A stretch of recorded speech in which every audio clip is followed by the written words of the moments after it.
Olá, bom estarmos novamente aqui, levando adiante esse tema tão especial nesse tempo de Quaresma, personagens em torno da cruz. Semana passada nós ouvimos que havia uma multidão inquieta em torno da crucificação. Há uma semana antes da crucificação, Jesus entrou em Jerusalém e a multidão gritava: Hosana, bendito aquele que vem em nome do Senhor. Em outras palavras, celebrando a vinda do Messias, o Filho de Deus, como aquele que viria libertar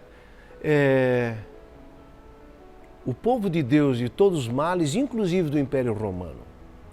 Passaram-se alguns dias, através da influência de lideranças religiosas, certamente uma boa parte dessa multidão gritava agora: crucifica-o.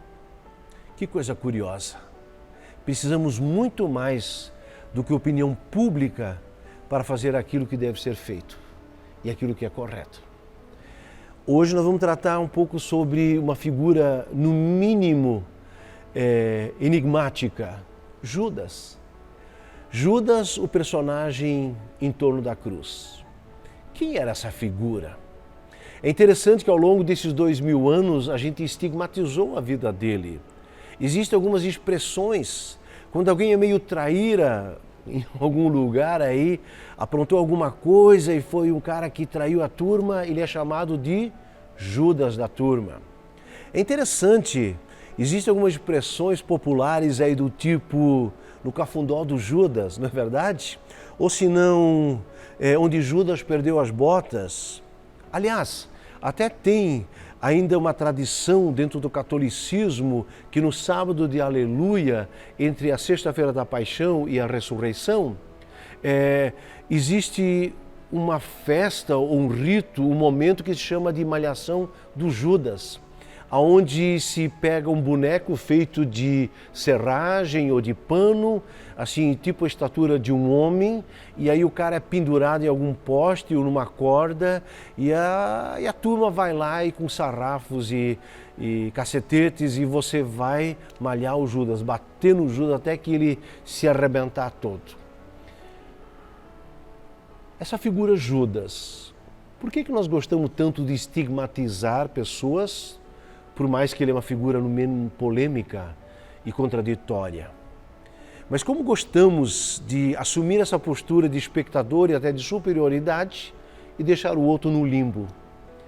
Porque na verdade nós podemos com toda certeza dizer, a partir do que nós vamos ouvir, que todos nós temos um pouquinho de Judas e esse Judas está um pouquinho dentro de todos nós.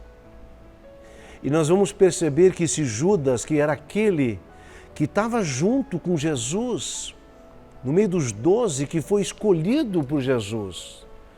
E diz lá o texto de Marcos 3 que esse Judas, ele estava lá no meio porque Jesus assim o quis.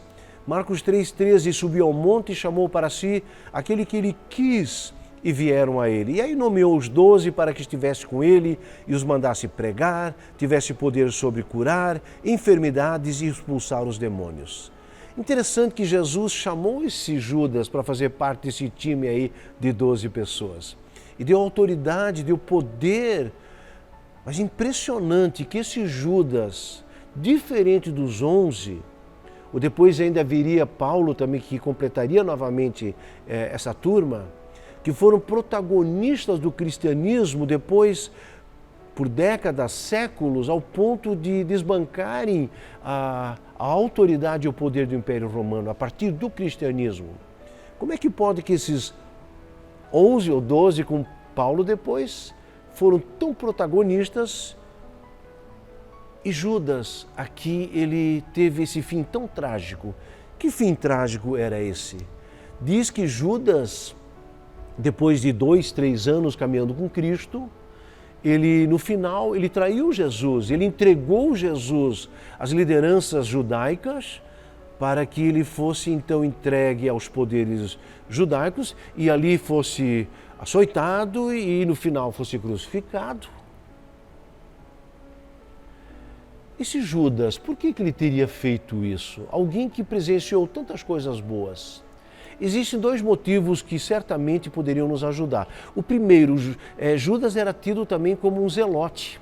Zelote era um partido político, zelote eram pessoas que, dentro de Israel, além de outros grupos sociais que haviam ali, acreditavam que o reino de Deus teria que ser conquistado, nem que fosse por armas ou por violência.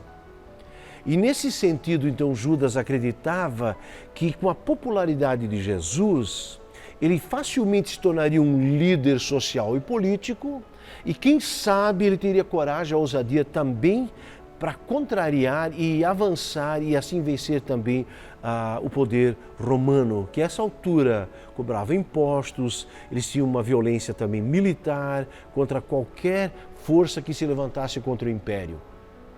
Então Judas achava que Jesus poderia ser um daqueles. Mas agora já se passaram 2 anos e esse Jesus fala de perdão, fala de dar a César o que é de César, a Deus o que é de Deus, fala de dar a outra face, fala de não ser violento. Aqui houve nitidamente uma grande decepção de Judas. E ele diz, não era esse o que eu imaginei. E ele aproveita então, para quê?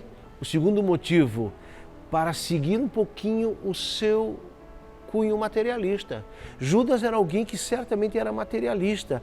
Há vários indícios a partir de textos que nós temos aqui em João 12, por exemplo, mas também nós vamos ter outros textos onde Judas ele tinha amor ao dinheiro, onde ele apreciava, diz que ele cuidava da bolsa e ele era ladrão.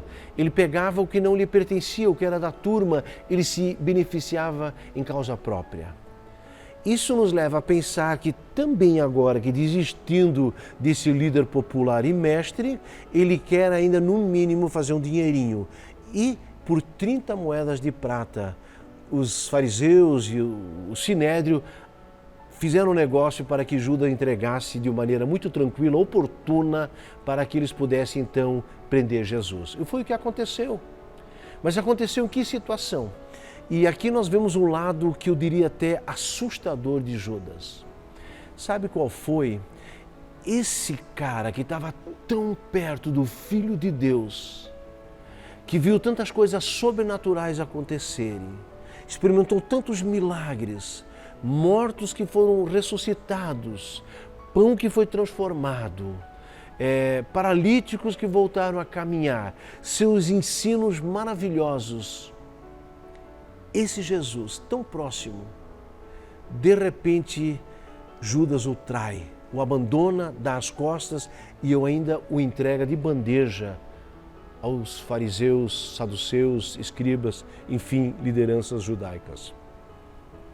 O que me assusta, porque tem 2 textos que falam que esse Judas, no contexto agora de um momento muito íntimo, muito próximo com o Senhor, naquela quinta-feira da paixão, onde Jesus manda preparar a festa da Páscoa, e naquela noite onde ele pegou uma bacia, lavou os pés de Jesus, onde ele quer, através de uma expressão, dizer, olha, eu estou servindo vocês, e assim como estou servindo vocês, sirvam vocês também uns aos outros.